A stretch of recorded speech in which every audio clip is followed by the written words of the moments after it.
Bismillahirrahmanirrahim. Assalamu alaikum warahmatullahi wabarakatuhu. Alhamdulillah. Innal hamdulillahi nahmaduhu wa nasta'inuhu wa nastaghfiruhu wa na'udhu billahi min sururi anfusina wa min sayyiati a'malina. May yahdihillahu fala mudilla lahu wa may yudlilhu fala hadiya lahu. Ashhadu an la ilaha illallah wahdahu la sharika lahu wa ashhadu anna Muhammadan abduhu wa rasuluhu amma ba'd. Rabbi israh li sadri wa yassir li amri fahlul uqdatam min lisani yafqahu qawli. Rabbi zidni ilma. அல்லாஹுடைய மாபெரும் அருளால் நம்ம இன்னைக்கு குரான் அறிவியல் ஆராய்ச்சி வகுப்புடைய முதல் வகுப்பில் இருக்கோம். அல்ஹம்துலில்லாஹ். நம்ம இந்த வகுப்புக்குள்ளே போகிறதுக்கு முன்னாடி இந்த வகுப்புடைய நோக்கம் என்ன அப்படிங்கிறத நம்ம தெளிவுபடுத்திக்கணும் இன்ஷா அல்லாஹ். ஒரு 50-60 வருடங்களுக்கு முன்னாடி நம்ம ஒரு மார்க்க சட்டத்தையோ அறிவையோ பற்றி கற்றுக்கணும் அப்படின்னா நம்ம குரானை எடுத்து புரட்டி பார்த்து அதை படித்து தெரிஞ்சுக்க வேண்டியதாக இருந்துச்சு. இன்னும் சொல்லப்போனால் மார்க்க அறிஞர்கள் யாராவது இருந்தாலோ இல்லை புகாரி முஸ்லீம் போன்ற புத்தகங்களை எடுத்து படித்து பார்த்து தான் தெரிஞ்சிக்கக்கூடிய சூழல் இருந்துச்சு. ஆனால் இன்றைய காலகட்டம் அப்படி இல்லை. சமூக வலைத்தளங்கள் பல பெருகிருச்சு. நமக்கு ஏதாவது மார்க்க சட்டங்கள் தெரியலை அப்படின்னா, உதாரணத்துக்கு ஹஜ் எப்படி செய்கிறது அப்படின்னு தெரியலைன்னா மொபைலை எடுத்து ஹஜ் செய்வது எப்படி அப்படின்னு சொல்லி ஒரு சர்ச் கொடுத்தா போதும். அந்த ஹஜ்ஜை பற்றின விஷயங்கள் குரானில் எந்தெந்த இடத்துல எந்தெந்த வசனத்தில் இருக்குங்கிறதையும், புகாரி முஸ்லீம் ஹதீஸில் எங்கெங்கே இருக்குது என்னென்ன நம்பருங்கிறதையும், அதேமாதிரி பல சொற்பொழிவுகள்லாம் மார்க்க அறிஞர்கள் பேசியிருப்பாங்க ஹஜ் செய்வதை பற்றி. அந்த மாதிரி எல்லா விஷயங்களையும் ஒரே தொகுப்பாக எடுத்துகிட்டு வந்து மொபைலில் நம்ம உட்கார்ந்த இடத்துலையே நமக்கு கொடுக்கக்கூடிய சூழல் தான் இன்று இருக்குது. அந்த அளவுக்கு தொழில்நுட்பம் நல்லா முன்னேறிக்கிட்டே இருக்குது. அப்படி அறிவுகள் பல கொட்டி கிடக்கிற இந்த நேரத்தில் நம்மளும் இந்த அறிவை கற்றுக் கொடுக்கறதுக்காக தான் இந்த வகுப்பை நடத்துகிறோங்கிறது பொருத்தமாக இருக்குமா? கண்டிப்பாக இருக்காது. அதனால் அறிவை கற்றுக் கொடுக்கறதுக்காக இந்த வகுப்பு கண்டிப்பாக கிடையாது. அறிவை கற்றுக் கொடுக்கறதுக்கு பல தொழில்நுட்பங்கள் இன்றைக்கு வளர்ந்துக்கிட்டே இருக்குது. அப்போ அறிவை கற்றுக் கொடுக்கறதுக்கு தான் இந்த வகுப்பு இல்லை அப்படின்னா அப்போ வேறு எதற்காக இருக்கும்? ஒருவேளை ஒரு சிறந்த பேச்சாளராக்கி ஒரு சிறந்த ஆலிமாக்குறது தான் இந்த வகுப்புடைய நோக்கமா அப்படின்னு சொல்லி பார்த்தோம்னா அதுவும் கிடையாது. ஏன்னா ஆலிமாகிறதுலேயும் ஒரு பெரிய சிக்கல் இருக்குது. நம்ம எல்லாருக்கும் தெரிஞ்ச ஹதீஸ் தான். அல்லாஹ் ஒரு 3 பேரை கூப்பிட்டு கேள்வி கேட்பான். ஆலிம், ஷஹீத், செல்வம் வழங்கப்பட்டவங்க.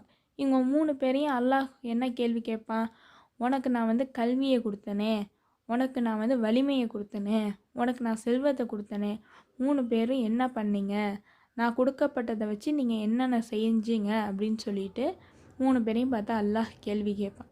அப்போ ஆலிம் சொல்லுவாங்க, நீ கொடுக்கப்பட்ட அந்த கல்வி ஞானத்தை வச்சு நான் பல பேருக்கு சொல்லி கொடுத்தேன்டா அல்லாஹ், அந்த கல்வியை நான் மற்றவங்களுக்கெல்லாம் கற்றுக் கொடுத்தேன் அப்படின்னு சொல்லிட்டு சொல்லுவாங்க.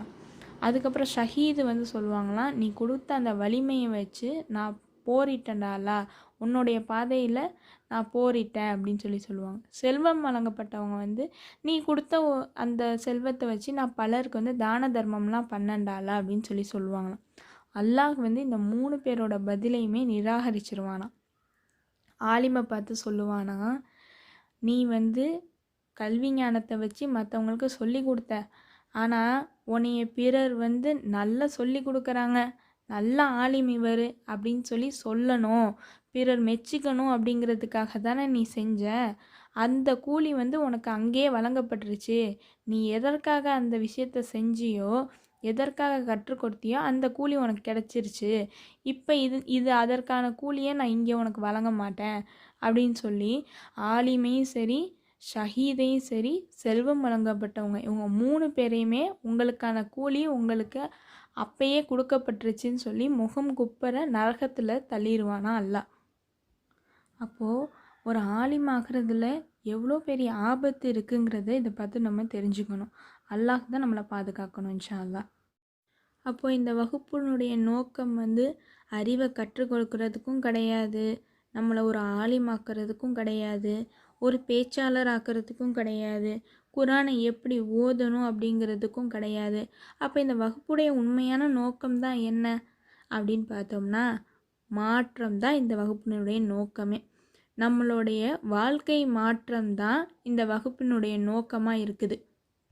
அல்லாஹ் தன்னோட திருமறை குரானில் சொல்கிறான், யா ஐயுஹல்லதீன ஆமனுத்தகுல்லா வ தன்லுர் நப்சம்மா கத்தமத் லி அதீன்.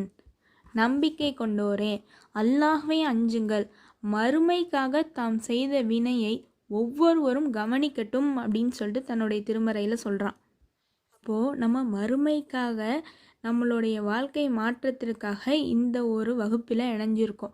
நம்மளுடைய சிந்தனை, பார்வை, வழிபாடு, நடத்தை அப்படின்னு சொல்லிட்டு எல்லா ஒரு செயலும் வினையும் அல்லாஹ் சொன்ன வசனத்தில் உள்ளபடி மறுமைக்காக நம்ம செய்கிற செயலை நம்ம கவனித்து செய்யக்கூடியவங்களாகவும் இருக்கணும். அப்போ நம்மளோட வகுப்புடைய உண்மையான நோக்கம் என்ன? குரான் தெரிந்தவங்களாக இல்லை, குரானிய மனிதனாகவே ஆகணும் அப்படிங்கிறது தான் நம்மளுடைய இந்த குரான் வாழ்வியல் ஆராய்ச்சி வகுப்பினுடைய உண்மையான நோக்கம். இந்த வகுப்புடைய ஆரம்பத்திலேயே சொன்னோம், அறிவு கற்றுக்கொள்கிறதுக்காக இந்த வகுப்பு அல்ல அப்படின்னு சொல்லியிருந்தோம். எதற்காக அறிவு கற்றுக்கிறதுக்காக இந்த வகுப்பு இல்லை அப்படின்னா, வெறும் அறிவு மட்டும் ஒரு மனிதனை மாற்றாது. அதாவது ஒரு தகவல் மட்டும் எந்த மனிதனையுமே மாற்றாது. உதாரணத்துக்கு எடுத்துக்கிட்டோம்னா, இப்போ ஒரு உடற்பயிற்சி செய்கிறது உடலுக்கு நல்லது, நல்ல ஆரோக்கியமானது அப்படிங்கிறது எல்லாருக்குமே தெரிஞ்ச ஒரு விஷயந்தான். இதில் ஏதாவது மாற்று கருத்து இருக்கா? இல்லை. உடற்பயிற்சி செஞ்சால் அவங்க ஆரோக்கியமாக இருப்பாங்க, அவங்களுக்கு அதிகமாக இந்த பிபி, சுகர் அந்த மாதிரி எந்த ஒரு பிரச்சனையுமே சீக்கிரத்தில் வராது, அவங்க நல்லா ஆரோக்கியமாக இருப்பாங்க அப்படிங்கிறது தான் எல்லாருக்குமே தெரிஞ்ச ஒரு விஷயம். இப்போது அந்த உடற்பயிற்சியை யார் யாரெல்லாம் தினமும் வீட்டில் செஞ்சிட்ருக்கீங்க அப்படின்னு கேட்டால் பல பேர் கேள்விக்குறி தான். அப்படி தானே? ஏன்னா அந்த உடற்பயிற்சி செஞ்சால் ஆரோக்கியமாக இருப்பாங்கிறது தகவலாக மட்டும்தான் பார்க்கப்படுது. அதனால் பல பேர் அதை தகவலாக மட்டுமே எடுத்துகிட்டு போயிடுவாங்க. இன்னொரு விஷயம், தகவல் மட்டும் மனிதனை மாற்றாதுன்னு சொன்னோம்ல. இப்போ ஒரு குடிகாரனை எடுத்துக்குவோம். குடிகாரன் குடிக்கிறான், டெய்லி குடிக்கிறான். ஆனால் அவன் குடிக்கிற அந்த பாட்டில்லே இருக்கும், குடி உடல் நலத்திற்கு கேடு அப்படின்னு. அந்த குடி உடல் நலத்திற்கு கேடு அப்படிங்கிற ஒரு விஷயம் அவனுக்கு வெறும் தகவலாக மட்டும்தான் இருக்குது. அதனால் அவனுடைய வாழ்க்கையில் அது எந்த ஒரு மாற்றத்தையுமே தரலை.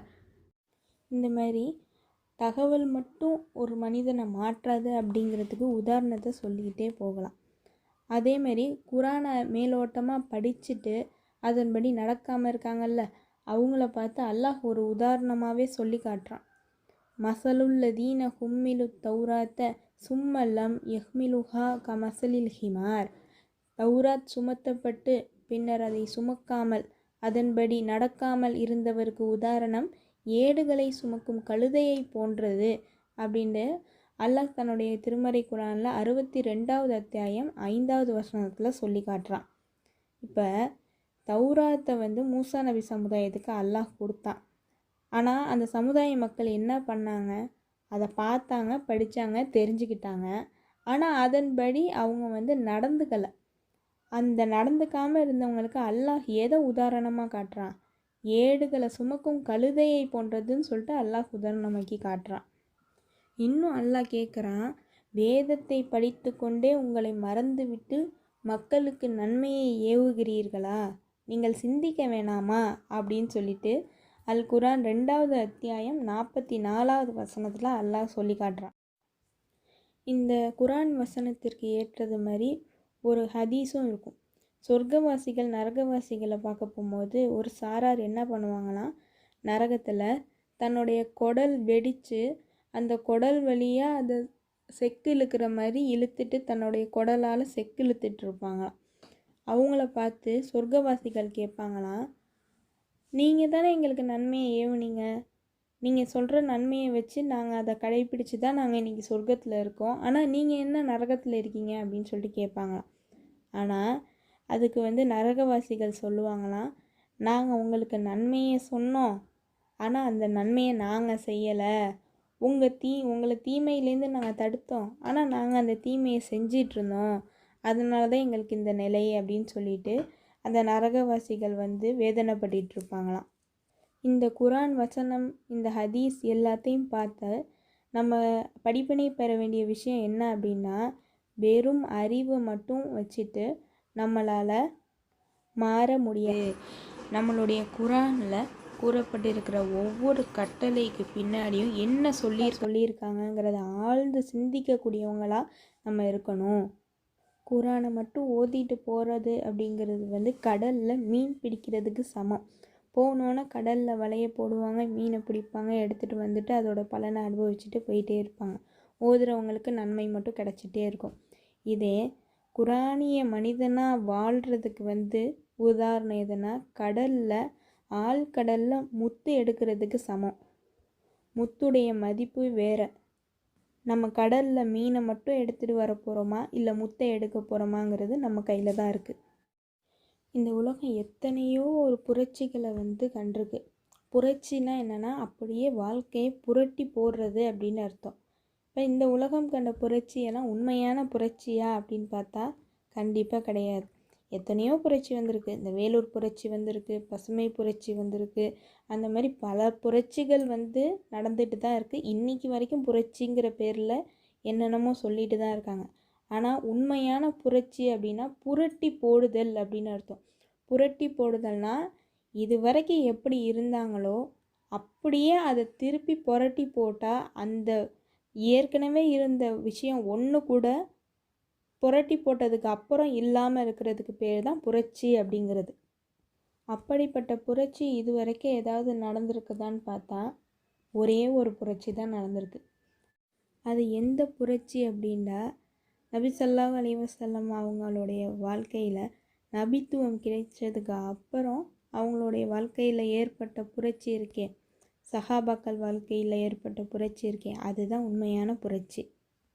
குரான் இறங்கப்பட்டதுக்கு முன்னாடி அவங்களுடைய வாழ்க்கையெல்லாம் எப்படி இருந்ததோ அதையும், குரான் இறங்கப்பட்டதுக்கு அப்புறம் அவங்களுடைய வாழ்க்கை முறை எப்படி இருந்தது என்பதையும் நம்ம எடுத்து பார்த்தோம்னா அப்படியே புரட்டி போட்டிருக்கோம் அவங்களுடைய வாழ்க்கையை. அந்த மாதிரி தான் அந்த புரட்சி இருந்துச்சு. அதேமாரி ஆயிஷா ரலியல்லாஹு அன்ஹா இருக்காங்கள்ல, அவங்கள்ட்ட ரசூல்லா அவங்களுடைய வாழ்க்கை எப்படி இருந்தது அப்படின்னு சொல்லி கேட்டதுக்கு, ரசூல்லாவுடைய வாழ்க்கை குரானாகவே இருந்தது அப்படின்னு சொல்லிட்டு ஆயிஷா ரலி சொல்கிறாங்க. அதே மாதிரி நம்மளும் குரானை படித்தவங்களாக மட்டும் இருக்கக்கூடாது, நம்மளோட வாழ்க்கையே குரானாக இருக்கணும். நம்மளை பார்த்தாலே நம்மளுடைய மாற்றம் எல்லாருக்கும் தெரியணும். இந்த வகுப்பை நம்ம தொடங்கினதுக்கு அப்புறமா, இந்த வகுப்பில் நம்ம பங்கேற்றதற்கு அப்புறமா நம்மளுடைய செயல்பாடுகளும் சரி, நம்மளுடைய சிந்தனைகளும் சரி, நம்ம அடுத்தவங்கள்ட்ட நடந்துக்கிற முறைகளும் சரி, எல்லாவற்றிலையுமே ஒரு மாற்றத்தை நம்மளை சுற்றி உள்ளவங்க உணரணும். இவங்கள்ட்ட ஏதோ ஒரு மாற்றம் இருக்குது அப்படின்னு சொல்லிட்டு உணரணும். அந்த அளவுக்கு நம்மளுடைய வாழ்க்கையை இந்த குரானிய வாழ்க்கையாக மாற்றிக்கணும் இன்ஷா அல்லாஹ். அப்போது இந்த வகுப்புடைய உண்மையான தலைப்பு என்ன?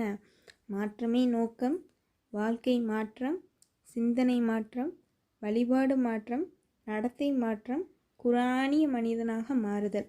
அதுதான் இந்த வகுப்புடைய உண்மையான அடிப்படை நோக்கமே. அஸ்ஸலாமு அலைக்கும் வரஹ்மத்துல்லாஹி வபரகாத்துஹு.